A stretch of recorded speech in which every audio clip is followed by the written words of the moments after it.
1989 रोजी अलाहाबाद येथे झाला. वडिलांचे नाव मोतीलाल नेहरू आणि आईचे नाव स्वरूपा राणी. त्यांचे वडील त्या काळातील सर्वात प्रख्यात वकील होते. फुलांची आवड व मुलांवर प्रेम करणारे चाचा नेहरू यांचा जन्मदिवस आपण बालदिन म्हणून साजरा करतो.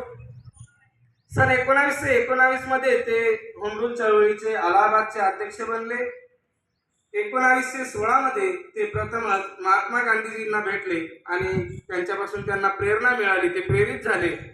सन 1920 नंतर सुरू झालेल्या गांधी युगात त्यांनी गांधीजींचे सच्चे व एकनिष्ठ अनुयायी म्हणून कामगिरी बजावली.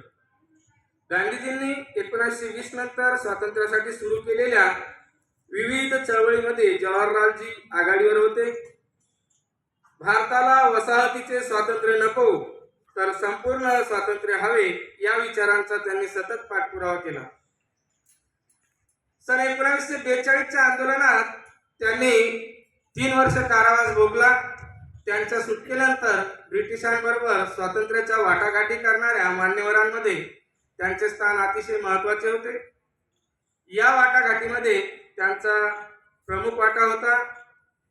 सन 1946 मध्ये लॉर्ड नेव्हल यांनी त्यांच्याकडे अंतरिम शासनाच्या प्रमुख पदाचे सूत्रे सोपवली होती. स्वातंत्र्य प्राप्तीनंतर स्वातंत्र्य भारताचे पहिले पंतप्रधान होण्याचा मान त्यांना मिळाला.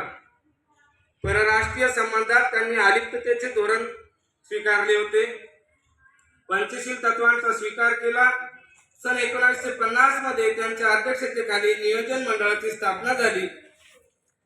पहिली व दुसरी पंचवार्षिक योजना त्यांच्याच कारकिर्दीत पार पडली.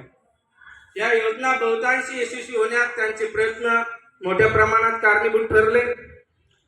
संस्थानाचे विलिनीकरण 1948 मधील पाकिस्तानचे काश्मीरवरील आक्रमण, 1947-48च्या जातीय दंगली, 1961 मधील गोव्यामधील लष्करी कारवाई व गोव्याचे भारतात सामीलीकरण, 1962